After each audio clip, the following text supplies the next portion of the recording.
In Chicago, some tow truck businesses getting a boost. David Burnt says he's been busy in the cold. We have seen an increase in calls from a lot of different owners that have electric vehicles. While some learn to weather the inconvenience, for others, the challenges are too much. I'll be getting a gas vehicle ASAP. Because it's not it for you? It's not it for me.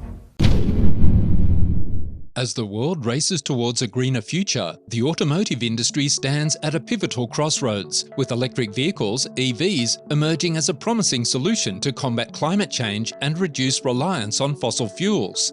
The shift towards EVs represents a significant paradigm shift, promising cleaner air, reduced carbon emissions, and a transformative impact on transportation.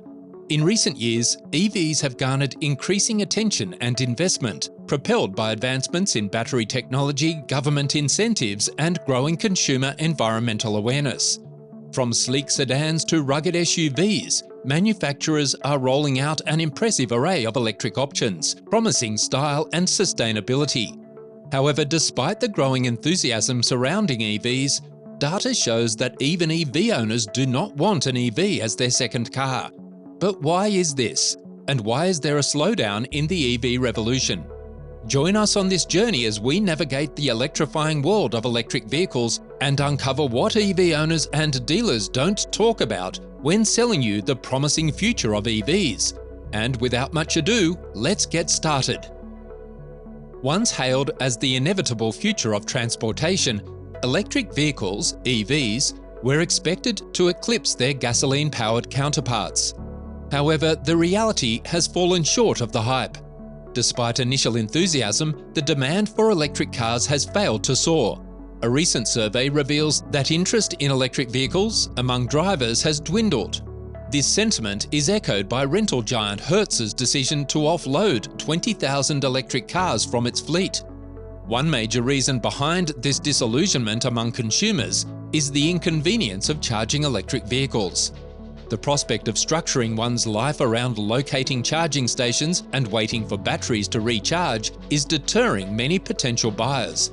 And amidst the recent extreme cold weather that swept across the US, drivers faced extended wait times to fully charge their electric vehicles. In freezing temperatures, the delicate batteries of EVs consume more energy to stay warm, prolonging the charging process. Despite the government's efforts with subsidies and regulations, consumers are leaning towards the convenience and reliability of gasoline-powered cars. Moreover, there's a growing realization among consumers that electric vehicles haven't lived up to their lofty environmental promises. Cobalt, a crucial element in EV batteries, is predominantly sourced from mines in the Democratic Republic of the Congo, controlled by the Chinese Communist Party. Shockingly, children as young as 4 toil in hazardous conditions, earning meagre wages of just $1 or $2 a day. Following extraction, the cobalt is transported to China for processing. Despite this extensive supply chain, only a mere 5% of lithium-ion batteries are recycled.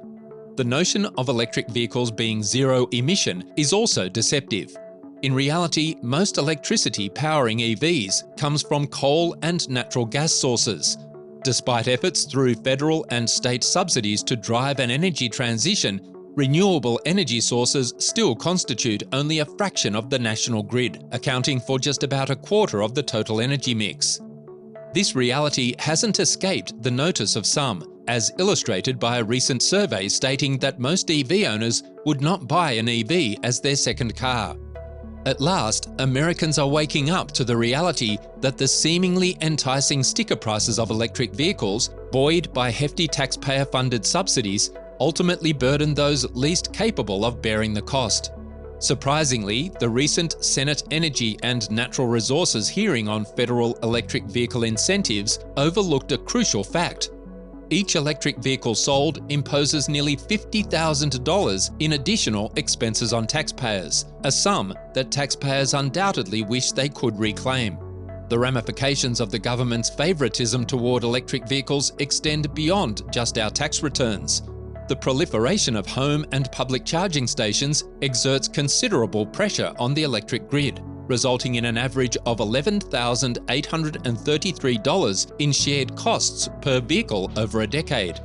These expenses are ultimately passed on to us through our electricity bills, prompting legitimate concerns about escalating utility expenses. Rising utility costs aren't merely an inconvenience, they can have dire consequences. According to the Energy Information Administration, 27% of American households struggled to afford their home energy bills. In 2023, many were forced to forego essentials like prescription refills or grocery trips to make ends meet, while others resorted to unsafe home temperatures or faced potential utility shutoffs. A widely held belief suggests that electric vehicles require less maintenance compared to their internal combustion engine counterparts. On the surface, this seems logical. EVs have far fewer moving parts than traditional cars, which combust small amounts of hydrocarbon fuel numerous times per minute. However, the empirical data paints a different picture. Surprisingly, according to Consumer Reports (CR) data, electric vehicles exhibit lower reliability than conventionally powered cars. While CR is renowned for purchasing cars for its own testing purposes, its annual auto reliability survey takes a broader approach. In 2023, the findings of this research were rather inconvenient for proponents of electric vehicles. On average, EVs exhibited 79% more reliability issues than their gasoline or diesel-powered counterparts. Plug-in hybrids, PHEVs, fared even worse, with a staggering 146% more problems on average than their conventional counterparts. However, traditional hybrids deviated from this pattern, boasting 26% fewer reliability issues than conventionally powered vehicles. Moreover, PHEVs presented the highest number of potential trouble areas. While a conventional vehicle typically has 17 main problem areas, ranging from minor concerns like trim rattling to more significant issues like engine or transmission problems, PHEVs have to contend with all these, plus additional complexities such as electric motors, high-voltage traction batteries, and charging components. In EVs, most reliability complaints stemmed from electric motors, charging, and battery-related issues. It's important to note that these charging problems pertain to the vehicle itself, not the home or public charging hardware. Consumer Reports offers valuable advice for prospective EV buyers to resist the allure of launch edition vehicles. Ashley Nunes, a senior research associate at Harvard Law School, notes that recent surges in EV sales were primarily driven by early adopters, individuals who readily embraced the idea of owning an EV. However, he observed that most potential EV buyers from this demographic have already made their purchases. The next target audience, he suggests, should be middle-income Americans. Unfortunately, Nunes believes that companies have not effectively engaged this group to encourage them to enter the EV market. Furthermore, even among consumers who have purchased EVs, there's a notable trend of not completely replacing traditional gasoline-powered vehicles. Instead of fully transitioning to electric power, many consumers opt to supplement some of their cars with EVs. According to Ashley Nunes, compelling evidence indicates that most individuals who purchase electric cars also own a gasoline-powered vehicle. They're not parting ways with their gasoline cars in favour of electric ones. Instead, electric vehicles are predominantly bought as what economists term complements, not substitutes. Essentially, consumers are simply adding to their overall inventory of vehicles. Elizabeth Creer, Vice President of Electric Vehicle Practice at consumer intelligence firm JD Power, points out another issue. She notes that buyers seeking a replacement vehicle may struggle to find an EV that meets their needs.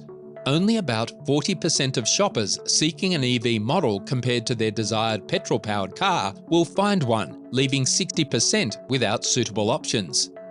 Now, going back to our main issue, a recent poll conducted by Yahoo Finance and Ipsos shows that a significant majority of respondents, 57%, indicated they were unlikely to opt for an electric vehicle, EV, when purchasing their next car. Among this majority, 36% stated they were not at all likely to choose an EV, while 21% expressed being not too likely.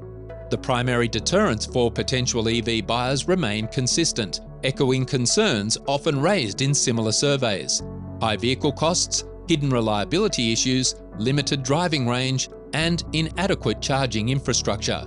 Notably, the study also reveals a significant political divergence among those interested in EVs, with 41% of Democrats expressing willingness to purchase an EV compared to only 17% of Republicans.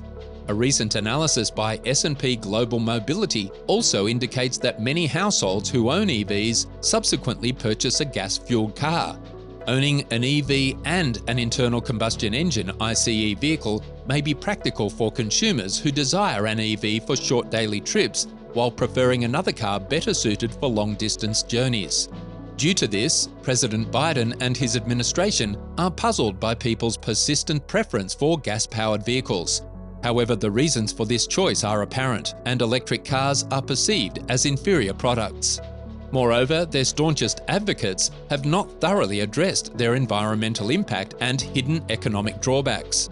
Instead of pushing for electric vehicles, the Biden administration should allow the free market to guide auto dealers in meeting consumer demands. By stepping back, the administration can also foster an environment where consumers' preferences shape the future of the automotive industry. So, what are your thoughts on the future of electric vehicles? Are you ready to make the switch? Or will you hold out a little bit longer until most of the issues are addressed? Share your thoughts in the comments below, and don't forget to give this video a thumbs up if you found it insightful. Remember to subscribe to our channel for more engaging content on the latest trends and technologies. Until next time, drive safe and stay informed.